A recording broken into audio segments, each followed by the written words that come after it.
Welcome back, everybody, to Crit and Crit. I'm Scint, I'm Axion. and we are still playing Final Fantasy V and talking about Harry Potter. Last time we were talking about magic schools, which are completely different from normal schools in that your homework can possibly kill you as opposed to just make you want to take a nap. What are we talking about today? Today we're talking, well, we're kind of picking up the conversation that we left off last time, talking about sports narratives and the myth of the underdog. Yay, sports. The thing I am absolutely an expert on. Yeah, we are going to be admittedly having to talk out of our metaphorical backsides here. At least I sound like Zap Brannigan talking about sports. The dominoes will fall like a house of cards. Checkmate. And yet you know enough about the associated games that those are actually about to know that that euphemism is wrong. Oh, maybe I need to use the bow. I thought we didn't like shipping. I forgot, my bow's dead. Did you give it a Viking funeral? No. It was full of zombies and stuff. Then you should absolutely set it on fire and push it away from the shore. I'm not sure I want to do that. Oh, if you want to be responsible for the whole zombie thing. But yeah, apparently we are talking about sports.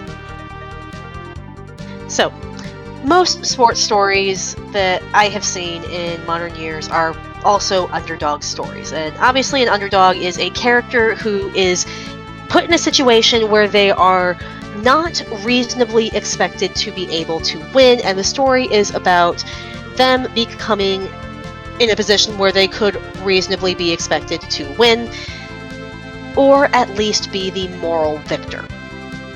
So, underdog stories are always going to be a thing because, well, a lot of people resonate with it. Most people do not find themselves in a position of extreme power throughout most of their lives. They always have somebody who is in some way over them, and they are not able to basically just rule the roost. So the idea of somebody coming out of nowhere and upsetting the status quo holds an endless appeal to many, many people who would really, really like to change something about whatever situation they happen to find themselves in. For a sports narrative, it could just be, I am tired of this team winning the trophy prize, and I would like to play the game well enough to win the trophy prize. Interestingly, we actually get a kind of a sports story in Harry Potter, as well as just an underdog story overall, because an underdog story doesn't really get much more underdog than an 11-year-old who's like half trained in how to point his wand the correct way, managing to escape for the second time in his life basically the embodiment of wizarding evil. Here we go. So, what are your thoughts on this so far? I mean, I grew up in the 90s. I saw my fair share of sports hero underdog stories. Like, just off the top of my head. There's Angels in the Outfield, which is about a loser team getting literal help from God to... It's actually worse than that. Oh yeah, it is definitely worse than that, but the basic concept is loser team gets divine assistance to overcome their incapability and become a winning team. Yeah, and I want to actually look at why that's worse than most of these, because usually it's a case of, like, the team is working to improve. In this case, it happens almost randomly because a kid wishes for it, because his biological father visits him at his foster home and tells him they can be a family again when the angels win the pennant, as his way of saying when pigs fly. And the kid, not knowing this, believes him. maybe that's not the sports story we want to talk about with Harry Potter. Probably not, but it was the one that came to mind. The other one that immediately jumped to mind was The Sandlot, which is also about a bunch of kids dealing with various family problems and definitely an underdog story in the sense of these kids are a bunch of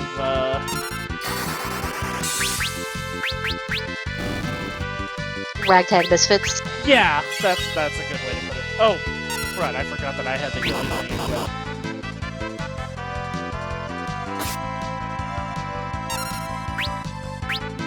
Yeah, I think Mighty Ducks was a big one that I never saw. Yeah, Sorry. Mighty Ducks was definitely there. Honestly, the one that came to mind for me, and I don't remember why, because I'm not really into the sport it talks about. Like, I'm not into that many sports at all, but Remember the Titans.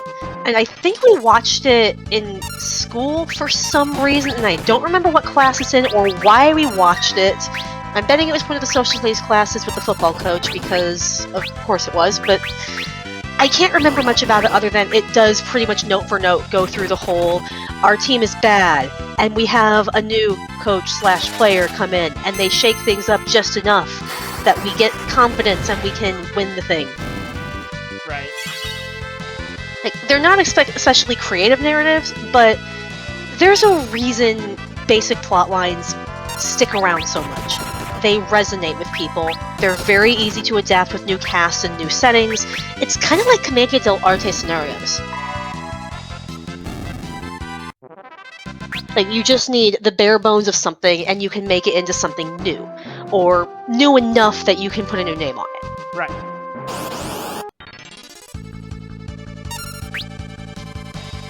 And, well, we kind of have that again with the Gryffindor Quidditch team.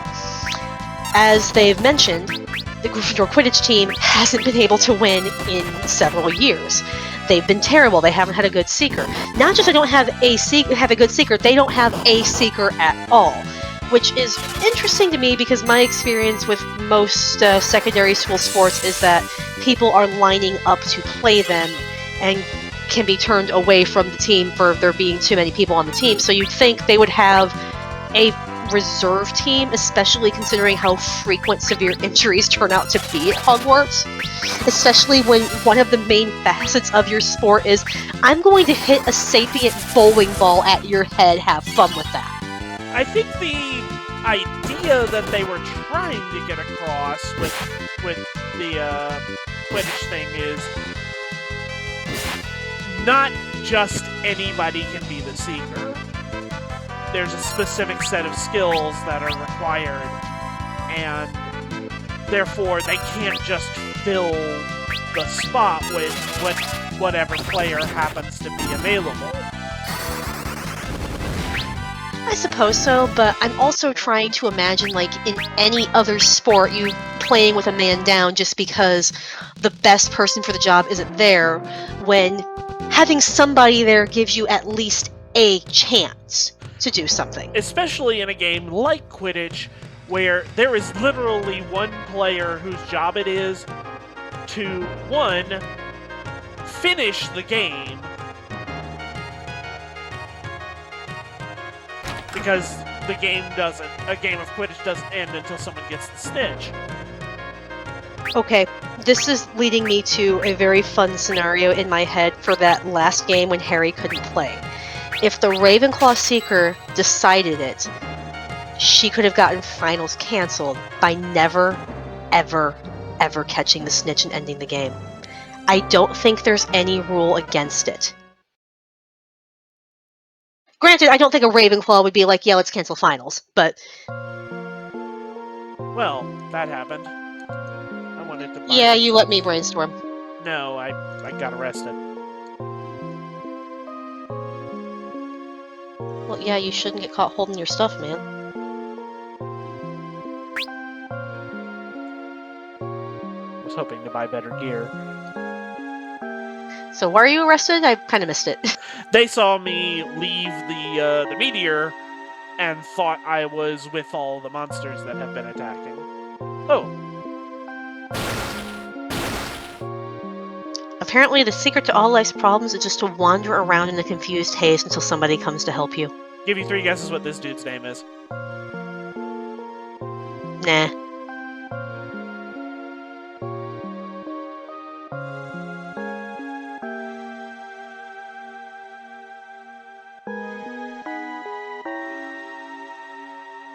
Anyway, where were we? How did he not realize that this...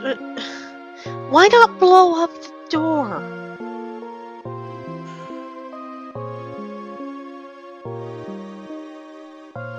Galif, why are you shaking your head? You're not a kid. Oh, of course he's a Cid. It's Final Fantasy. I wasn't sure where the Cid showed up here. That's why I gave you the opportunity to guess. I'm good. I actually thought you were setting up like a pun. Why would I do that? Because you're learning well? Anyway, so where were we? We kind of got sidetracked by Cid. I was exploiting the rule set of Quidditch by saying that if the Ravenclaw Seeker in the game that Harry was in the hospital wing for chose not to catch the snitch, they could have canceled final exams. Right, yeah. That's what I was saying. I was talking about how the Gryffindor team has apparently been without a Seeker for some time. And the Seeker is the most important person on the team by far. Because one, the Seeker getting the snitch is what ends the game. Otherwise, the game goes on forever. And we do know this is actually the way it goes because I think either Wood or one of the Weasley twins makes a comment about a professional, like, World Cup style Quidditch game that went on for months because nobody could catch the snitch. Yeah, because remember, the snitch just does whatever it wants. It can vanish and go wherever it pleases. So sometimes the snitch might just decide, I'm gonna go. I don't want to be caught. I don't want to be seen. So, yeah. You not only have to worry about whether or not your people can catch it, but the fact that we're apparently putting some degree of sentience into an item the size of a ping pong ball moving at very high speeds. Yep. And secondly, in addition to ending the game, the snitch gives, like, so many points that whoever gets it is pretty much guaranteed to, win the game, no matter how many points have actually been scored in the battle. Well, not necessarily. That's actually kind of a thing in the fourth book. I mean, I had myself there, but remember, the Weasleys win a very specific bet. One team wins, but the other team catches the snitch. Because the other team was so far down, they were never going to catch up, so basically catching it was invoking the Mercy Rule. Mercy Rule, for those who might not know, that I had invoked on me several times when I played soccer in high school. If your team is down by an embarrassing number of points, the game just ends to spare you. For us, it was, for soccer, when I played, it was, if you're down 10, if the score is 10-0, you can all go home now. We're not going to make you deal with this any longer. Right, but under majority circumstances, that's not going to be the case. That's going to be, in Quidditch specifically, that's going to be a rare exception. Also, yes, this entire city is on fire and everybody is cool with it. This is fine.jpg. Basically, yeah. That's what Karnak is. Why is it on fire? The meteor? No, because they power everything in the city off the fire crystal.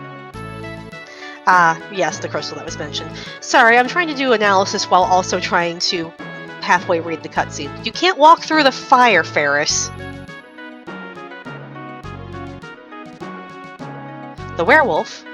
The werewolf.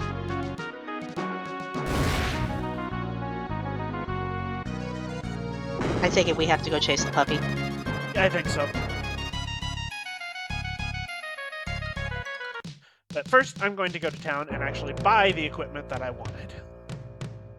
Do I You buy think they'll them? give us? Hey, do you think they'll give us a discount fire sale? They did say that because of the fire crystal, that everything they sell here is at exceptionally cheap prices because it's easy to make. Allow me my jokes.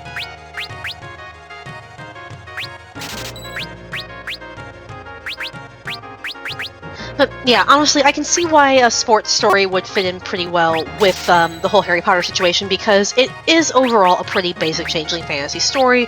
Come to a new world, and sports stories are, pretty straightforward as well. You're new here, you're the underdog, you have everything stacked against you, we want you to succeed.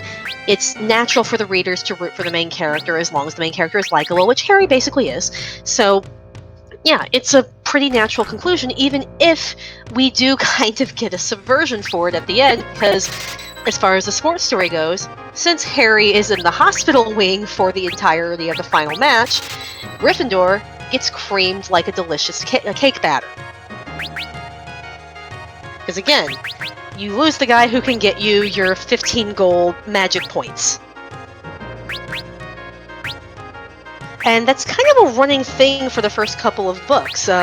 Something prevents Gryffindor from playing the last game, or winning the last game, or just being able to win for several books. I believe it finally happens in the third book, and then after that, Quidditch just kind of stops being quite as relevant to Harry for a variety of story reasons, which we'll talk about later as we get to each book. But Rowling introduced sports, I think, more as just a function of here's a thing that happens in the world, and I kind of got the impression, since it went away in later books, that she just didn't want to keep writing about it, even if it was one of the most immediately memorable and unique things about the series, though, so of course the fandom was going to latch onto it. Like, not really much way around that. Yeah. It is what it is. But yeah, I can't really think of much else to say here. Kind of rambling in circles for a bit, which is par for the course.